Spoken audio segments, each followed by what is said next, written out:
Today is April 18th, 2022. Let's update the Ukraine war. First, please hit the like button and subscribe. When you hit the like button and subscribe, YouTube will promote my video so that more users will be able to see this video. Thanks a lot. So the first thing is that let's go to the recent news about Russian gave an ultimatum yesterday to the Mariupol remaining soldier in the Mariupol. Basically, from the Russian Defense Ministry, they estimated there are about total of 8,100 Ukraine soldiers within Mariupol. About 4,000 of them are died, and then another 1,464 surrendered. And they estimated they will still have about no more than 2,500 within the factory. Within the factory, they estimated there are also about 500 foreign fighters. Actually, they captured one of the a British soldier before. Today we are going to show you they also capture an American soldier. And they give an ultimatum which is Ukraine time 11 a.m. Which is already passed. So there's not much surrender, at least not in a big scale. So we will assume there are still about 2,000 Ukraine soldiers within the factory. We have some. This is the Zelenskyy warning if Western kill all the Ukraine fighter in Mariupol, he will no longer engage in peace talk. Basically, that tell the Mariupol soldiers are very important. Actually, it is one of the best Ukraine military. Azov battalion was trained by West, most likely US. So there is that's the best trained soldier Ukraine have. So if all been eliminated in Mariupol, that's a big loss for the Ukraine government. So let's see. This is the detailed map. Let's see the more detail. There is a video showing the fighting. There's a smoke come from this building. So this probably is one of the biggest building within the factory, and probably the most difficult, because there are actually a combination of, most likely this is the stove where they cook the coal with the mineral, the air mineral, and they produce the air. So they cook inside this factory. Look very complex and big. So this is the major building right now, heavily in fighting. Russian probably attack from this direction, and also from this direction. And there are two other buildings. These four buildings are more likely to be process the raw steel. This one is produce the raw steel, and they are maybe pressure into a plate in here. These are the four production line, and there are also some building and facility here, and also here, and also there are big building in here. So, but this one would be probably the most difficult and the most um, strong point that we can show you. This is a video which show the Azovstal is still under attack. That direction is east to the far, I'm sitting on the west part. That direction is from the west to the look at the east. So this is from the drone. This is the building I'm talking about, like earlier. These are the waste dump, like a raw material or waste dump in here. The processing factory floor are in here, this side on our left. So these are the things still smoking, right? Still fighting on. These are from another angle. This one was picture was taken, and the video was taken from the Azov Sea. They look at it from the south, look at the north.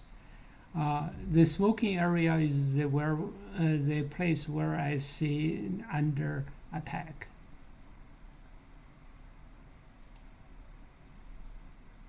This is one of the U.S. soldier, maybe like a mercenary. They caught.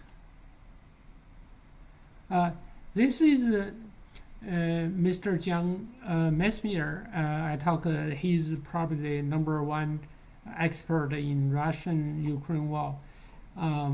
He was saying right now the situation is pretty bad. He does not see an end to the war very soon. The reason is that where Russia has to win, Russia has to win.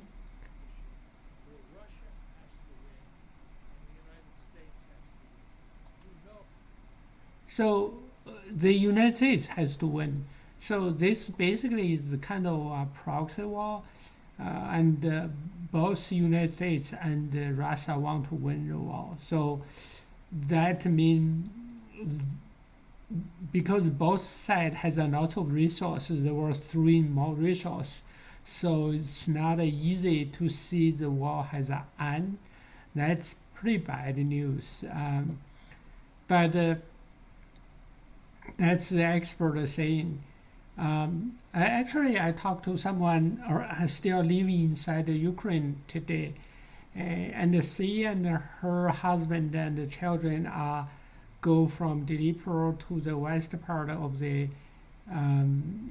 Ukraine, and they are seeing quite a lot of people actually left to the west.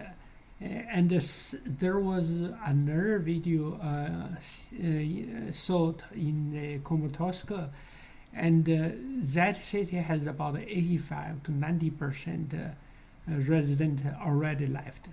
So from this, I was thinking maybe that's the explanation why Russia didn't bomb the bridge on the Dnipro River. Remember earlier, we talked about, I was saying if I'm the general, I would bomb the bridge on the Dnipro River so that the supply will not be able to reach the east, right? And the Western military equipment will not be able to cross the Dnipro River. So that's a big decision why Russian did not bomb the bridge. Now I seem to feel that Russian probably because they didn't bomb the bridge, that means they have a big ambition. They want to take some big chunk of territory, because when they do not bomb the bridge, they essentially let civilians also left to the rest, right? Kramatorsk, 85% of the people already left, right? The total population in Kramatorsk, they probably have about like 50-70% in Russian. If most of them left, I mean, maybe there's barely any Ukraine ethnic group left, right? Even maybe Kharkiv or even other area may sound similar. So when they left the civilian go west, they not only make it easier for them to operate. Another one is that after they occupied, they probably can like a higher percentage or majority of them are can be like a Russian ethnic, right? Oh, the worst case is that they can move some ethnic from the Luhansk and the Donetsk area and into the new area, and they just take a majority, right? That's probably one of the reasons why Russia did not bomb the bridge, and they let all the people left. One is that easier to fight, another one is that maybe easier to occupy. That's just my guess. Another thing is that the Russian basically occupy another frontier city,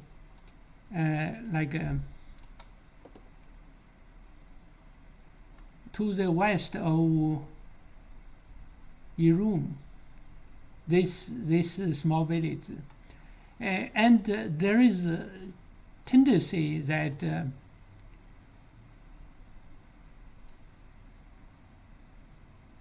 Russian also pushing on some of the frontier to the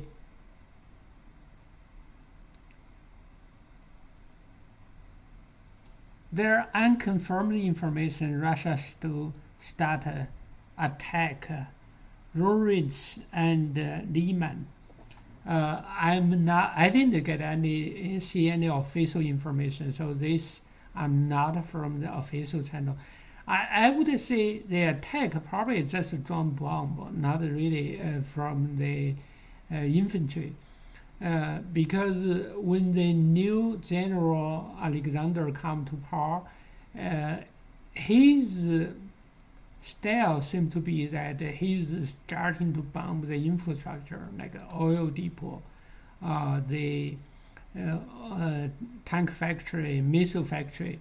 He basically bombed the infrastructure for the war machine, and also hit many of the S-300, defense equipment.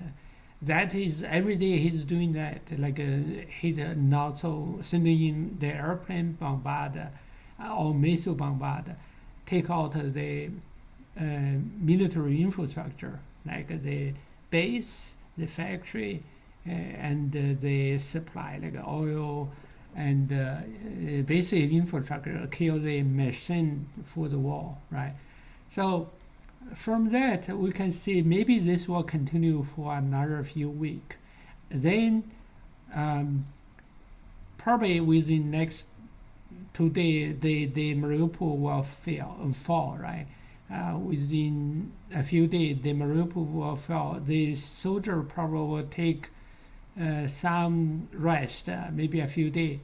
And during the next 1 week or 2 weeks, they will continue to bombard the military infrastructure and maybe starting to push south. And this one will push north. Because, in fact, the Russian soldiers probably have about 50,000 fighting in Mariupol. Once they finish cleaning up and finish the Azovstal factory, I think this is the most powerful Russian fighting force, which is mostly the Chechen fighter. They will join the northern part and push to the north, and the northern part will push to the south. So they will definitely need to close the loop in here, cut off the supply for the eastern front. Otherwise, if the equipment keep coming in, I think that would be a disaster for Russian. Very difficult because the Ukraine soldiers are very well trained by the West, and probably better trained than Russian, except the Chechen soldier. Chechen soldier, I think one of the reasons Chechen is very strong is because they fight.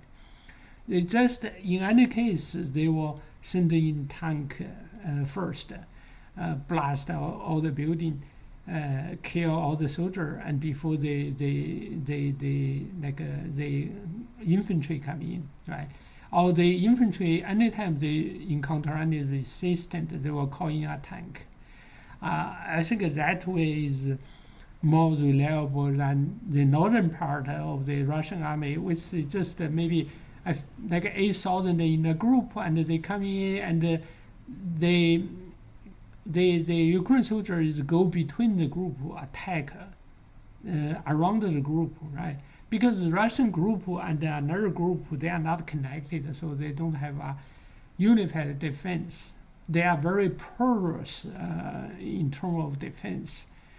So that's an ideal case for the Ukraine soldier to attack a Russian soldier, right?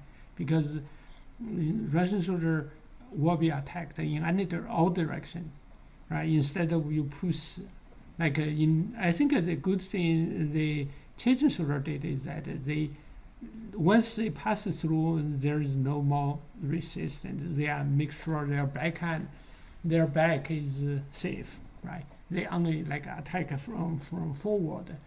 So that's the strategy adopted by Chechen, pretty practical. While the other Russian soldiers are really not very good. Anyway, thanks for watching today, and please hit the like button. Thanks, bye.